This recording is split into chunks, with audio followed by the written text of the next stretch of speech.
Welcome to my mayor's message for November 2022. I'm Mayor Ron Jensen.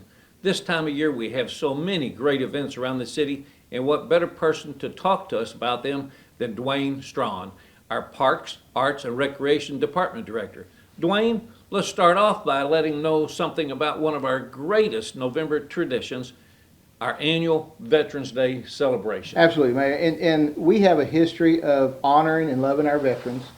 And one of the things that we do that a lot of cities don't is we have a Veterans Day event. It's truly a community event because our Rotary clubs get together to provide a hot dog and chips and something to drink after the event.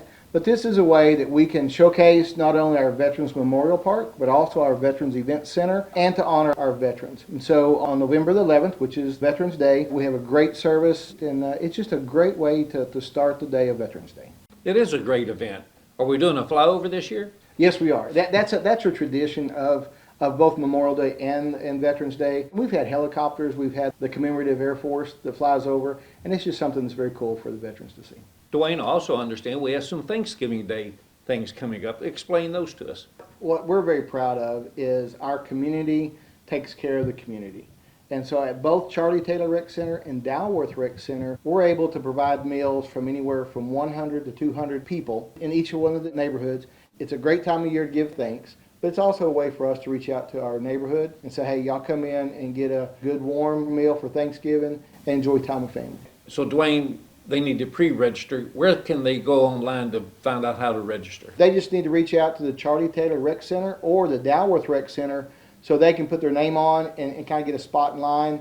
And it is on the 17th of November, so it fills up quick. That very next day, on November 18th, you have another special event at the Epic. Brazuca Brazilian Jazz. It's a 6-person ensemble. They sing in 3 different languages, and they have a very large repertoire of the different music they play. Tickets are $15. You can either get them online or at the door. The City Council recently authorized some expenditures to upgrade our park systems, kind of citywide.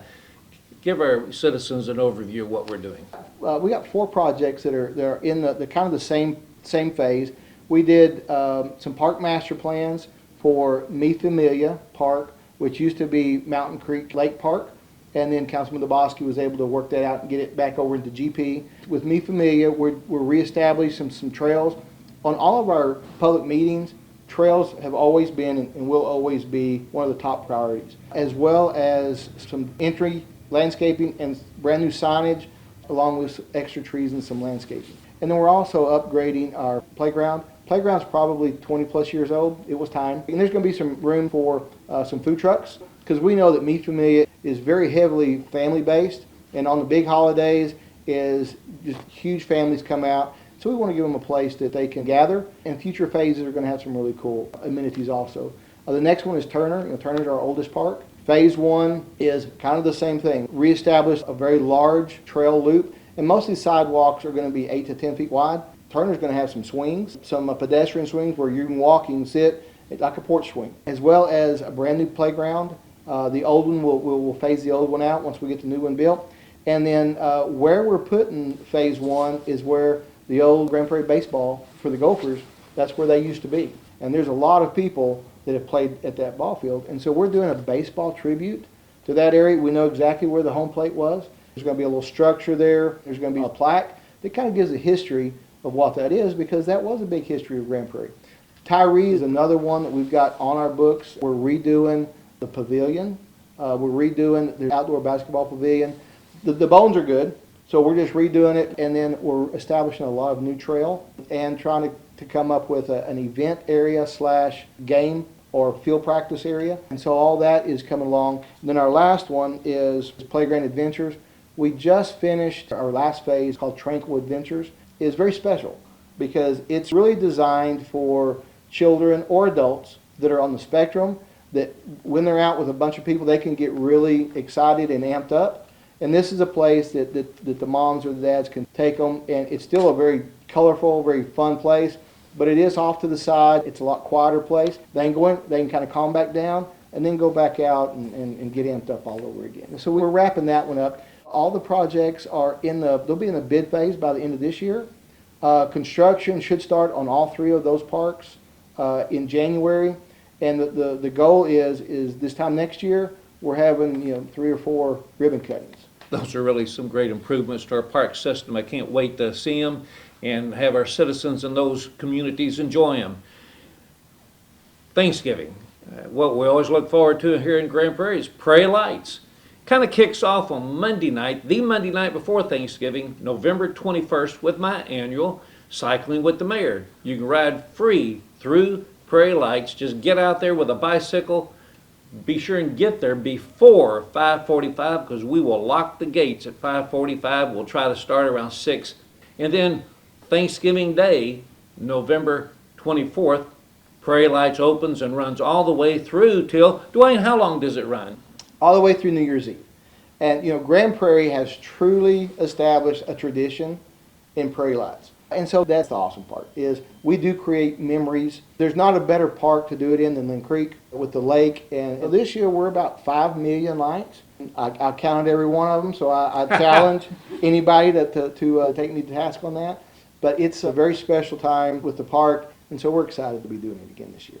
Those are certainly some exciting events to look forward to. Another exciting event we had late October was the groundbreaking of the Wildlife Parkway Extension Project. The project will widen and extend Wildlife Parkway from Beltline to State Highway 161, and it includes the addition of 2 new bridges crossing the Trinity River. Once completed, the roadway will improve traffic flow and give better access to GP's entertainment and distribution areas.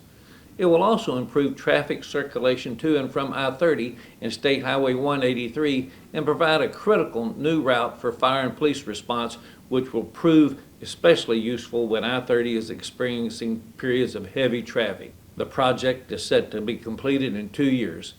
District 3 Councilmember Mike Del Bosque will hold our final town hall of the year on Thursday, November 10th at the Ruthie Jackson Center.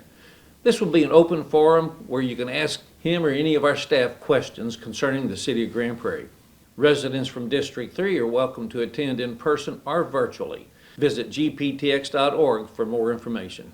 Grand Prairie is also celebrating the 1-year anniversary of becoming a certified music-friendly community by the Texas Music Office in a big way. Grand Prairie Live is a 4-day music event taking place November 17th through the 20th, where music lovers can experience live music in 6 different venues across the city. The Tejano series will feature musical performances by Shelley Lars, Monica Saldivar, and many more. Lastly, I want to invite you to our annual tree lighting ceremony taking place Friday, December 2nd from 6 to 7:30 p.m. right outside of City Hall.